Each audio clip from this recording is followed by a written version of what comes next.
श्री गणेशाय नमः।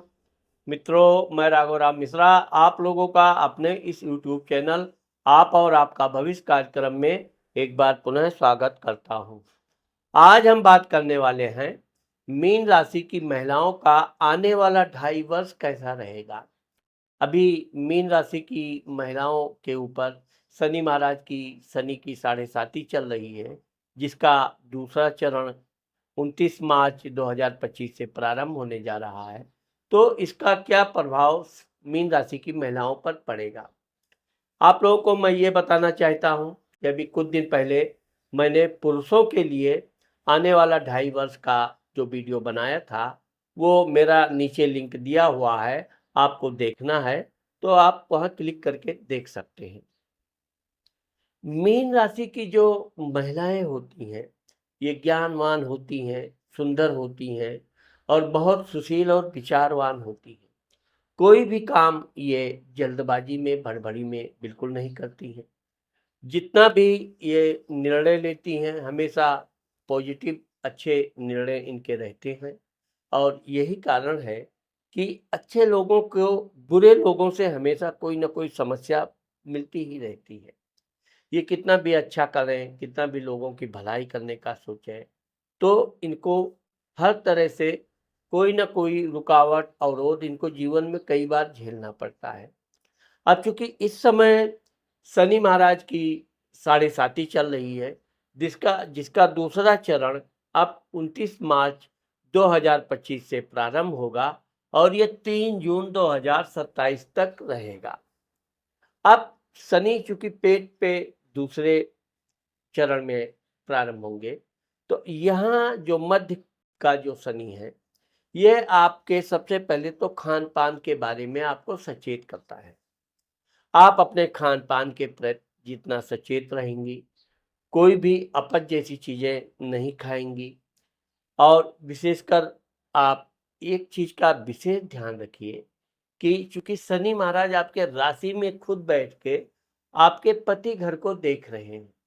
सबसे मूल जड़ आपका आपके पति के साथ जितना अच्छा मधुर संबंध रहेगा, इतना शनि महाराज आपके ऊपर कृपा करेंगे।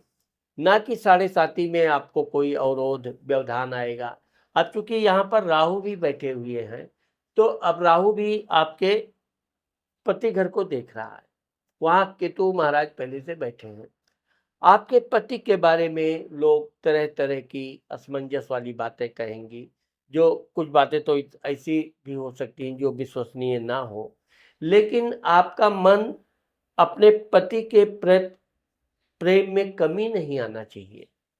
लोग शिकायत करके आपके पारिवारिक जीवन को डिस्टर्ब करना चाहते हैं। वो आपके सुखी जीवन में कोई ना कोई व्यवधान उत्पन्न करना चाहते हैं। तो आप अगर छोटा-सा गलत निर्णय, गलत कदम उठाती हैं, तो यही फिर दोष देते हैं कि 7.5 चल रही थी, हमारा ये नुकसान हो गया, वो नुकसान हो गया, ऐसा नहीं है। आपके राशि पर शनि महाराज बैठ के आपके तीसरे घर को, पराक्रम घर को, बाह्य स्थान को देख रहे हैं। वहाँ पर पहले से गुरुजी बैठे हुए हैं। तो अब आप कोई भी काम करेंगी, भाग-दौड़ करेंगी, तो उस काम में आपको जल्दी सफलता मिलेगी। एक तो आपका निर्णय बहुत अनुकूल होता है और दूसरा आप समय से जो काम प्रारंभ करती हैं, तो जब तक काम आपका कंप्लीट नहीं होता है, आप कुछ ना कुछ करती ही रहती हैं। इसलिए इस बात का आपको विशेष ध्यान रखना है कि आप जो काम अपने हाथ में लेती हैं, उसे पूरी तरह से आप कंप्लीट कीजिए। इसमें आपके भाई-बहन भी समय-समय पर आपको आनाकानी कर सकते हैं, कुछ बहानाबाजी कर सकते हैं। ऐसा नहीं है, बल्कि ये कहा जाए कि उनके ऊपर भी काम का कुछ अलग से दबाव रहेगा, तो वो आपका उतनी सहायता नहीं कर सकते, जितनी कि आप अपने भाई-बहनों से अपेक्षा करती हैं। तो यहाँ इस चीज़ का ध्यान रखना है कि भाई-बहनों से आपको किसी भी तरह के मनमुटाव से बचना चाहिए। दूसरा, जब शनि राशि पे आता है, तो सबसे पहले शरीर में आलस्य पैदा करता है। आप जितना आलस्य करोगी, सुबह लेट से उठने की इच्छा करेगी, इस चीज़ को आप बिल्कुल हावी मत होने दीजिए। समय से आप अपना जो नित्य क्रिया है, आप उसको दैनिक क्रिया को बनाए रखिए। समय से उठना, समय से अपना जो भी कार्य है सब करना, तो आपको शनि महाराज की कृपा भी मिलेगी। ऐसा नहीं है कि शनि की साढ़े साती में हर आदमी बर्बाद ही होता है। शनि की साढ़े साती में मैंने बहुत से लोगों को देखा है, जो बहुत ऊंचाई तक गए हैं और इतना उन्होंने अपने जीवन में भी नहीं कमाया जितना शनि की साढ़े साती में उनको लाभ हुआ। इसका सबसे अच्छा उदाहरण हम आपको यही देना चाहते हैं कि आपको अपने पति के साथ जितना मित्रवत मधुर संबंध बना के रखेंगी, उतना शनि महाराज आपके ऊपर कृपा बनाए रखेंगे। ये शनि जब आपके व्यापार बिजनेस के घर को भी देख रहे हैं, अगर आप व्यापार बिजनेस कर रही हैं, तो हो सकता है कुछ समय के लिए आपके व्यापार बिजनेस में थोड़ी सी कमी आ जाए या लाभ में कुछ कमी आ जाए। इसका एक कारण यह है कि आपको कर्जा लेने वाले बिल्कुल लाइन लगाए रहेंगे। तो यहाँ पर आपको ये ध्यान रखना है, वैसे तो व्यापार में लेन देन चलता ही रहता है, कि उतना ही कर्ज आप लोगों को दीजिए जितना आपका आसानी से वापस मिल जाए और आपकी मूल धन पूंजी कमजोर ना होने पावे। आप अपने व्यापार पर बिल्कुल स्थिर बने रहिए, बल्कि मेरा तो ये सलाह है कि कर्ज को कम से कम कीजिए। आपके ग्राहक में कोई कमी नहीं आएगी, बल्कि अगर आपने कर्जा देना चालू कर दिया तो कर्ज धन भी जाएगा और आपके हाथ से ग्राहक भी फिसल सकता है। इसलिए थोड़ा कठोरता आपके लिए जरूरी है। ये शनि महाराज आपके दसम घर को देख रहे हैं, तो जो मीन राशि की महिलाएं नौकरी कर रही हैं, उनके लिए भी ये शनि महाराज की कृपा रहेगी। आप अगर कोई स्थान परिवर्तन चाहती हैं, तो आपको स्थान परिवर्तन का योग बनता है, या ये भी हो सकता है कि आपके ना चाहते हुए भी आपका स्थान परिवर्तन हो जाए। लेकिन ये स्थान परिवर्तन आपके लिए अच्छा रहेगा। नई जगह, नया एक्सपीरियंस, नए लोगों से के बीच काम करने का जो आपका अनुभव रहेगा, वो आपके आगे बढ़ने में पूरा सहयोग देगा। इसलिए अगर कहीं आपका स्थान परिवर्तन हो जाता है, तो आपको बिल्कुल विचलित नहीं होना चाहिए।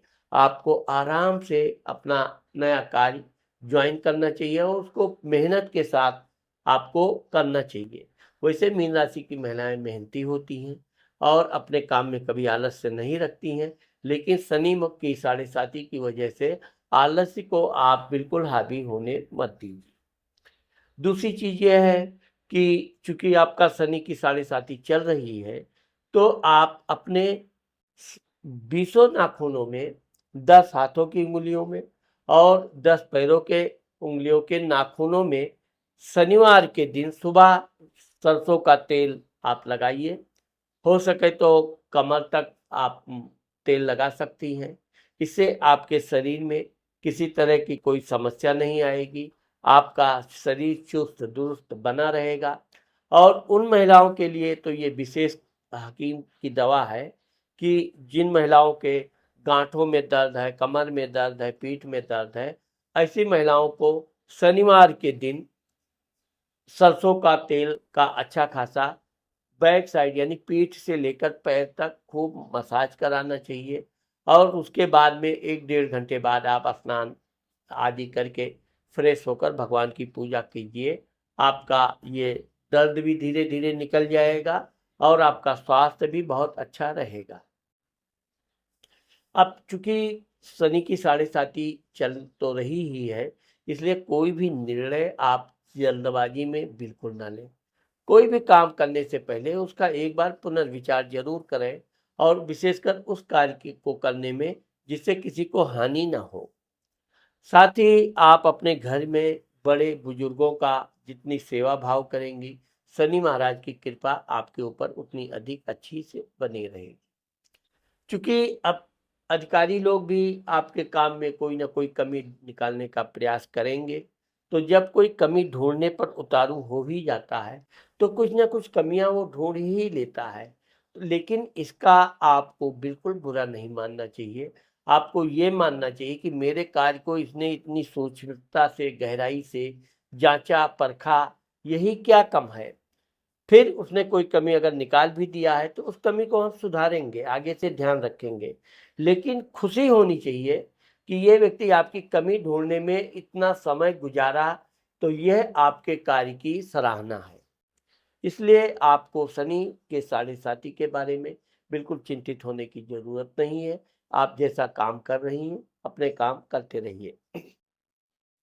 अब चूँकि मैंने आपको पहले भी बता चुका हूँ कि इस वर्ष 3 बड़े ग्रह राशि परिवर्तन कर रहे हैं। तो पहला तो मैंने आपको शनि का बताया, अब दूसरा गुरु।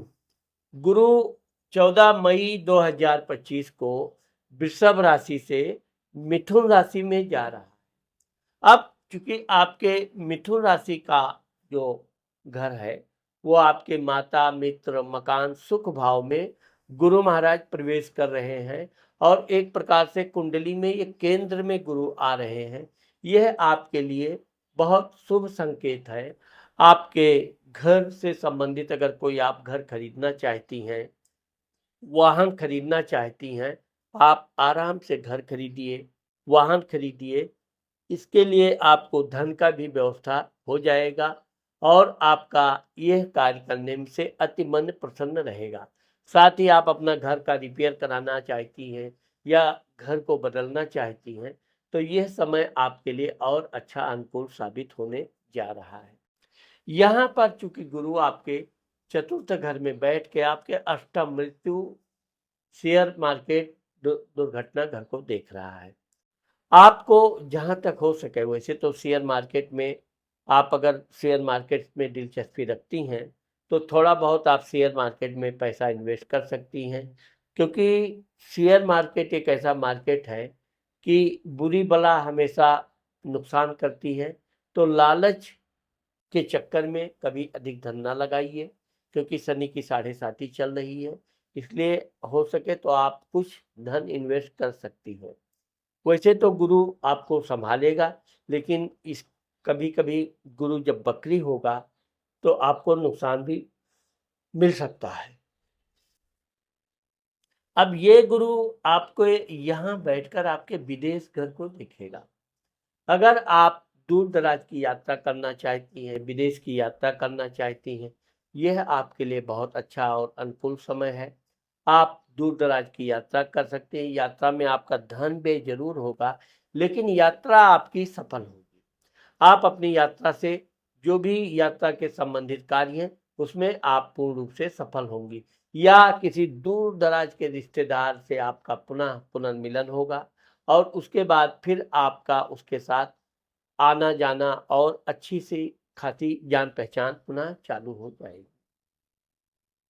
अब हम आपको ये बताना चाहते हैं कि ठीक इसी वर्ष 18 मई 2025 को राहु भी अपनी राशि परिवर्तन कर रहे हैं और वो मीन राशि से कुंभ राशि में जा रहे हैं, जो 5 दिसंबर 2026 तक रहेंगे। राहु और केतु ऐसे ग्रह हैं जो हमेशा उल्टा चलते हैं, यानी वक्री चलते हैं। तो राहु 12 नंबर से निकल के 11 नंबर में जाएंगे और आपका 11 नंबर जो है वो विदेश यात्रा खर्च स्थान है।